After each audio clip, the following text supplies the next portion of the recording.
आप देख रहे हैं यंग बाइट्स, मैं हूं आपके साथ पूजा ठाकुर। आज के हमारे वुमेन एम्पावरमेंट के प्रोग्राम में मैं आपकी मुलाकात करवाने जा रही हूं फूड एंड सप्लाई डिपार्टमेंट की assistant director doctor Alka Mishra से। सबसे पहले आपका बहुत बहुत स्वागत है यंग बाइट्स में। Thank you. अलका, हर हफ्ते हम विमेंस पे बात करते हैं और हर एक का अपना अपना कॉन्सेप्ट रहता है वुमेन एम्पावरमेंट को लेकर। आपकी बात की जाए तो आपके लिए वुमेन एम्पावरमेंट क्या है? जबकि हम वुमेन एम्पावरमेंट की जैसे बात कर रहे हैं, आज वुमेन को एम्पावर करना बहुत ही ज़रूरी है।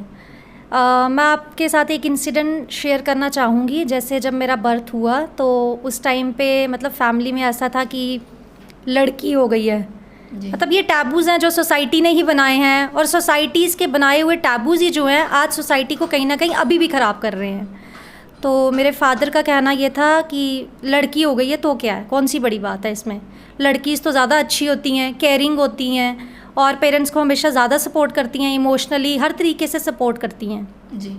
तो उन्होंने हमेशा मुझे अच्छी एजुकेशन प्रोवाइड करवाई, कभी भी मुझे पढ़ाई में कोई कमी नहीं आने दी, और जो भी मैंने उनको कभी भी कहा, कभी भी उनसे मांगा, उन्होंने कभी मुझे डिनाई नहीं किया। मतलब पेरेंट्स को होता है कि वो थोड़ी बहुत तंगी खुद में कर लेते हैं, देख लेते हैं कि ठीक है हम मैनेज कर लेंगे, लेकिन ये है कि उनके जो एफ़र्ट्स रहते हैं अपने बच्चों को लेके, वो मतलब उसका कोई मुकाबला नहीं है। वो मतलब वो बहुत ज़्यादा, मैं कह सकती हूँ कि बहुत ज़्यादा वर्थ है उन चीज़ों का, क्योंकि पेरेंट्स के बिना, अगर पेरेंट्स सपोर्टिव नहीं है आपके, तो आप लाइफ में कुछ नहीं कर सकते। पेरेंट्स का सपोर्ट बहुत मायने रखता है जी। जिस तरह का आपके साथ इंसिडेंट आपने अपना शेयर किया, आपने बताया कि मेरे फादर ने काफ़ी ज़्यादा सपोर्ट किया, क्योंकि फैमिली में उस टाइम पर इतना नहीं था कि गर्ल हुई है क्या करेगी, मतलब कि बड़ी सारी प्लानिंग जो है एक लड़की के पैदा होने से वो अपने माइंड में रख लेते थे। आपकी अगर बात की जाए, आपके साथ साथ क्या आपने कहीं और भी इस तरह के इंसिडेंट देखे हुए हैं? मैं आपको बताऊंगी, जैसे कि मेरे रिलेटिव्स में मैं आपके साथ एक इंसिडेंट शेयर करूंगी। जब भी बहुत सारी मेरी रिलेटिव्स में, जैसे मेरे कज़न्स हो गए, मतलब जब उनकी एज 24-25 होती है तो मतलब दे आर लाइक कि बस अब लड़की की शादी कर दो। तो मेरे फादर को भी बड़ी बार बोला जाता था कि इसकी शादी कर दो अब। तो उनको ये था नहीं, जब तक ये इंडिपेंडेंट नहीं होगी मैं इसकी शादी नहीं करूँगा। इंडिपेंडेंट मीन्स ये खुद अर्न करने के लायक होनी चाहिए, और जो एक वुमेन है वो हर तरीके से इंडिपेंडेंट होनी चाहिए। इसकी वॉइस जो है वो रेज़ की जाए, इसको पता होना चाहिए क्या इसके लिए सही है, क्या इसके लिए गलत है। तो जब ये फुली इंडिपेंडेंट हो जाएगी मैं तो तभी शादी करूँगा, अदरवाइज़ कोई इसकी नीड नहीं है इतनी। जी। आपने केस की हुई है, बचपन में आपकी क्या हॉबी थी, क्या आपने माइंड में रखा हुआ था, एम सेट किया हुआ था कि मुझे केस करना है? हर किसी का अपना अपना सपना रहता है, कुछ डॉक्टर, कुछ इंजीनियर, कुछ पुलिस में, आर्मी में आना चाहते हैं, तो हर एक की अपनी अपनी ड्रीम रहती हैं। आपका किस तरह से था? मैं यही बताऊंगी आपको कि जब मैंने 12th क्लियर किया उसके बाद मेरे को घर वालों ने बोला कि तू JKCT का एग्ज़ाम दे तो उसमें सिलेक्शन हो जाएगी। तो डॉक्टर का बड़ा क्रेज़ था, क्योंकि उस टाइम पे यही होता था, या तो डॉक्टर बन जाओ या तो इंजीनियर बन जाओ। लेकिन मुझे एज सच कुछ नहीं था दिमाग में कि मुझे करना क्या है। तो मतलब घर वालों ने जब बोला करने के लिए तो मैंने उसको क्या किया, मैंने भी एग्ज़ाम दे दिया और मेरी सिलेक्शन हो गई। तो उसके बाद मैंने BDS किया। BDS ख़त्म जैसे ही होने वाली थी तो वहाँ से प्रेशर आ गया कि चलो अब 24-25 साल की हो गई है, अब जैसे डिग्री ख़त्म होगी तो इसकी शादी कर देंगे। तो मतलब मेरे पापा को तब भी लगता था कि नहीं, ऐसे भी ये अभी तो फुली इंडिपेंडेंट है नहीं है। फिर वो ऑफिस में लोगों से सुनते थे, क्योंकि मेरे जो फादर है ना वो मतलब एक, हम बड़ी मीडियम फैमिली से बिलोंग करते हैं, और मेरे फादर को भी ज़्यादा एजुकेशन में कोई था ही नहीं, कोई गाइड करने वाला स्टार्टिंग से ही। उन्होंने ऑफिस में ही किसी से सुना था। वो हमेशा मुझे अपने ना मैनेजर की एग्जांपल देते थे वहाँ पे कि वो वहाँ से इलाहाबाद से डिप्लोमा करके आए और देख मतलब इतनी अच्छी जॉब है। तो फिर उन्होंने ऑफिस में ही किसी से सुना था कि KS का एक एग्ज़ाम होता है, तो मैंने वही उसके बारे में फिर पता किया, नेट पे सर्च किया। अच्छा, आपको जानकारी नहीं थी कि केस क्या होता है? नहीं, मुझे बिल्कुल भी आइडिया नहीं था KS का। बट जब मैं इंटर्नशिप में थी तो तभी मुझे इसके बारे में पता चला था पापा से, और उन्होंने मुझे बोला कि तू कर सकती है। जब मैंने नेट पे सर्च किया तो इट वाज लाइक ये इतना आसान नहीं है, क्योंकि लोग 5-5, 6-6 अटैम्प्ट्स देते हैं, फिर कहीं जाके होता है, और इसमें लक भी बहुत मैटर करता है, हार्डवर्क भी करता है। तो इस तरीके से जो है चीज़ें हुई। बट जब पापा ने हमेशा इतना कोऑपरेट किया during the time of preparation also, when I used to study the whole night, वो मेरे साथ जागते थे, हमेशा जागते थे। अगर मैं मतलब रात को 2 बजे सोऊंगी, 4 बजे सोऊंगी, तो वो भी मेरे साथ बैठते थे कि कहीं इसको पढ़ते पढ़ते नींद ना आ जाए, इसके लिए ये बनना बहुत ज़रूरी है। तो आज आपने केस की हुई है, आज आप जिस मुकाम पर है, आपको लगता है आपकी जितनी मेहनत है उससे कहीं ज़्यादा मेहनत है आपके पेरेंट्स की है? बिल्कुल है जी, बिल्कुल है। अगर मुझे तो ऐसा लगता है अगर मैंने 30% कंट्रीब्यूट किया है, मेरी मेहनत 30% है, तो 70% जो है वो सब मेरे पापा की बदौलत है। सिर्फ पापा ही नहीं, जो मम्मी होती है वो भी बड़ी इंपॉर्टेंट होती है, क्योंकि हम ऐसे कहते हैं कि जो हाउस वाइफ्स होती हैं वो क्या है, मतलब घर पे खाना बनाती हैं, ये है, ऐसा कुछ नहीं है। वो फीमेल है जो मतलब वो इक्वली सपोर्ट करती है ना जब फैमिली में, तो ही ये चीज़ जो होती है वो जिस तरह से पॉसिबल होती केस है। में कई सारे अटेम्प्ट जो है देने पड़ते हैं, आपने इतनी मेहनत की, आपको तो जानकारी भी नहीं थी कि ये आखिरकार होता क्या है, तो कितने अटेम्प्ट्स में आपने किया या फर्स्ट अटेम्प्ट में ही आपने? ये मेरा फर्स्ट अटेम्प्ट ही था। तो उसमें आपने क्लियर कर जी, दिया। जी। तो कैसा आपको लगा?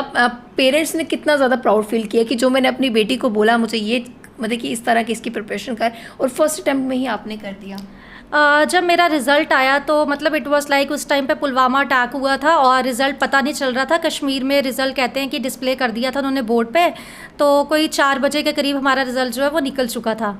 तो उस टाइम पे क्या हुआ, रिज़ल्ट नहीं पता चल रहा था और मुझे था जनरल कैटेगरी है तो कहाँ होगा, और इतने सारे लोगों ने भी दिया एग्ज़ाम, तो मतलब मुझे उम्मीद नहीं थी कि हो पाएगा। जी।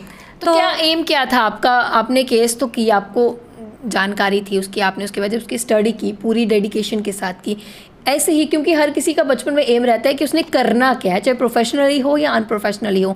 आपका क्या मोटिव था, आपका क्या एम था, क्या उस एम पर आप खरा उतर पाए?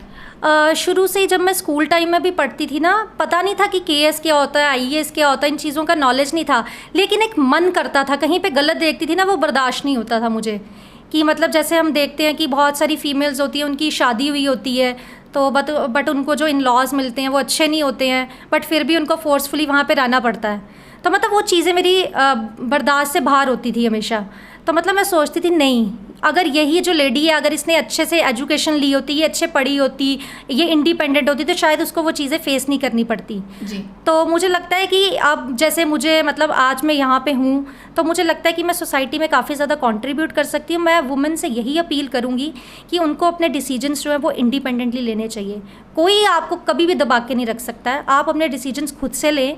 आपको पता है आप क्या सही, आपके लिए गलत है, और अगर गलत निकल भी जाता है तो भी it's not a big deal, क्योंकि इंसान करेगा कुछ तभी तो उसको पता चलेगा कि सही क्या है और गलत क्या है मेरे लिए। जी। तो हमें जो है वो अपने डिसीजंस खुद से लेने चाहिए। जी। पहली पोस्टिंग आपकी कहाँ पर हुई थी, किस तरह का एक्सपीरियंस था आपका? मेरी पहली पोस्टिंग हुई थी उधमपुर डिस्ट्रिक्ट में, ब्लॉक परलीधार में। जी। तो कैसा एक्सपीरियंस था वहाँ पे, कितने लोगों से मिला जुला रहा? वहाँ पे तो डे टू डे, जब वहाँ पे मैं ब्लॉक डेवलपमेंट ऑफिसर थी तो वहाँ तो डेली ही पब्लिक डीलिंग जो है वो रहती थी मेरी, और वहाँ पे भी काफ़ी ज़्यादा मैंने सीखा। मतलब जब मैं यहाँ से गई तो इट वाज लाइक कि घर पे एक एटमॉस्फेयर क्रिएट हो गया कि अब पोस्टिंग इतनी दूर हो गई है, कौन जाएगा इसके साथ वहाँ पे, तो अकेले कैसे भेजेंगे इतनी दूर।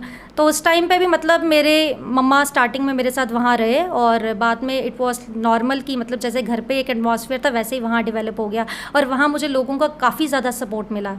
और वहाँ पे भी मतलब जैसे आज हम बताएं कि हमारे जो इंस्टीट्यूशंस हैं, पंचायती राज वगैरह, ये जो इंस्टीट्यूशंस हैं, इन्होंने वुमेन को काफ़ी ज़्यादा एम्पावरमेंट किया है। हमारी गवर्नमेंट जो है, हमारी जो मतलब भारत सरकार है, ये डे टू डे इतने प्रोविजंस बना रही है, हमारे कॉन्स्टिट्यूशन ने वुमेन को इतना ज़्यादा एम्पावर किया है। सिर्फ बात इतनी सी है कि वुमेन को अपने राइट्स पता होने चाहिए, अपनी वॉइस को रेज करने का पूरा राइट होना चाहिए उनके पास। वुमेन एम्पावरमेंट की बात कर रहे हैं, जिस तरह से हम खुद आप एम्पावर्ड हैं, लेकिन आपने अपना किस तरह से रोल अदा किया है दूसरी महिलाओं को एम्पावर करने के लिए? दूसरी महिलाओं को एम्पावर करने के लिए मैं आपको बताती हूँ कि जैसे मैं during the time of preparation भी मतलब क्या होता था, जैसे अगर सपोज़ कुछ लेडीज़ हैं या कुछ गर्ल्स हैं जो नहीं पढ़ पाती थी, तो मुझे हमेशा ये होता था, वो मुझे बोलते थे यार ये हमें पढ़ा दे, तो मैं उनको पढ़ाती थी, क्योंकि मेरे को ऐसे लगता है कि एजुकेशन से ज़्यादा अच्छा टूल ही कोई नहीं है जो आपकी सोसाइटी में चेंज ला सकता है। वुमेन को एम्पावर वही चीज़ कर सकती है जो उसकी ग्रास रूट लेवल से स्टार्ट होती है, वो है एजुकेशन। अगर आप पढ़ोगे तभी तो आप बढ़ सकते हो आगे। पढ़ना बहुत ज़रूरी है लड़कियों के लिए। जी। तो आज के हमारे वुमेन एम्पावरमेंट के प्रोग्राम में हमारे साथ डॉक्टर अलका थी, और उन्होंने काफ़ी खूबसूरती से बताया कि वुमेन को एम्पावरमेंट किस तरह से जो है वो दी जा सकती है। अगर अभी आपकी बात करें तो अभी आप फूड एंड सप्लाई डिपार्टमेंट में हैं, कई बार आपको ऐसे भी देखा गया है कि आप जो है अपने रूल और रेगुलेशन का जो वायलेशन करता उन पर आप चप जाती हैं, मैं ये कहूँगी। और पर्टिकुलर आप जो जगह देखती हैं जो अनहाइजीनिक तरीके से जो कर रहा होता है, कितना अच्छा आपको लगता है? कई लोग तारीफ भी करते होंगे, कई लोग जो है बुराई भी करते होंगे, किस तरह से देखते हैं? जो लोग तो अच्छाई करते हैं, मतलब अच्छा बोलते हैं, उनको मैं दिल से थैंक्स बोलना चाहती हूँ। और जो लोग बुरा कहते हैं, जो क्रिटिसाइज़ करते हैं, मेरा मानना है जो क्रिटिसाइज़ करता है ना, वो आपको और आपकी बेहतरी के लिए आपको क्रिटिसाइज़ करता है, उनको तो मैं और ज़्यादा अच्छे से थैंक्स कहना चाहूँगी। क्योंकि जो लोग क्रिटिसाइज़ करते हैं ना, वो हमारे ज़्यादा वेल विशर्स होते हैं। तो जैसे कि मैं फील्ड में काम करती हूँ, हर एक इंसान जो है वो सेम सोच का तो हो नहीं सकता कभी भी। तो मेरा मानना ये है कि जो भी लोग, अब जैसे बहुत सारे मीडिया चैनल्स पे वो चीज़ें आती हैं, तो मैं पर्सनली खुद एक एक कमेंट पढ़ती हूँ और मेरी हमेशा कोशिश रहती है कि मैं उन चीज़ों को बेटर कर सकूँ अपने से। और मेरा ये मानना है कि अब मैं इस चेयर पे जैसे आज बैठी हूँ और कल को अगर बाय गॉड ग्रेस जो भी कल को होगा अच्छा ही होगा। तो मेरा यही है कि मैं अगर इस कुर्सी पे बैठी हूँ, मेरे को रोज़ अगर मैं ऑफिस भी आती हूँ तो मेरा हमेशा दिमाग में यही चीज़ होती है कि मुझे इस चेयर पे बैठ के इसको जस्टिफाई करना है। मुझे किसी को दिखाना नहीं है, मुझे ये पब्लिक को नहीं दिखाना कि मैं उनके लिए क्या कर रही हूँ, या मुझे अपने सीनियर्स को नहीं दिखाना कि मैं क्या कर रही हूँ। मुझे ऊपर वाले को जवाब देना है। मेरे को एक सेल्फ वो होना चाहिए, रियलाइज़ होना चाहिए कि मैं सही कर रही हूँ या गलत। मैसेज क्या है आपकी तरफ से सभी वुमेन्स को? मैं सभी वुमेन को यही कहना चाहूँगी कि आप जो हैं अपनी वॉइस रेज़ करें। आपके सेल्फ डिसीजंस होने चाहिए। अगर कोई वुमेन है, उसकी एजुकेशन क्वालिफिकेशन जो है वो कम भी है, लेकिन बहुत सारे आज ऐसे इनिशिएटिव्स जो हैं गवर्नमेंट ने लिए हैं, बहुत सारी स्कीम स्टार्ट की हुई हैं। हर एक वुमेन जो है वो इंडिपेंडेंट हो सकती है। इंडिपेंडेंट होकर आपकी लाइफ जो है बहुत ही बेहतरीन और खूबसूरत हो सकती है। बहुत बहुत धन्यवाद हमारे साथ जुड़ने के लिए। तो आज के हमारे वुमेन एम्पावरमेंट के प्रोग्राम में हमारे साथ जुड़े थे डॉक्टर अलका, जिन्होंने काफ़ी खूबसूरती से बताया कि वुमेन किस तरह से पार्ट हो सकती है। अगर वो चाहे तो कुछ भी कर सकती है, ज़रूरत है उसे खुद की शक्ति पहचानने की। अगले अपडेट लेकर फिर मैं हाजिर होंगी, तब तक आप देखते रहें Young Bytes. Journalist Rajiv Gupta के साथ मैं पूजा ठाकुर, यंग बाइट्स जम्मू।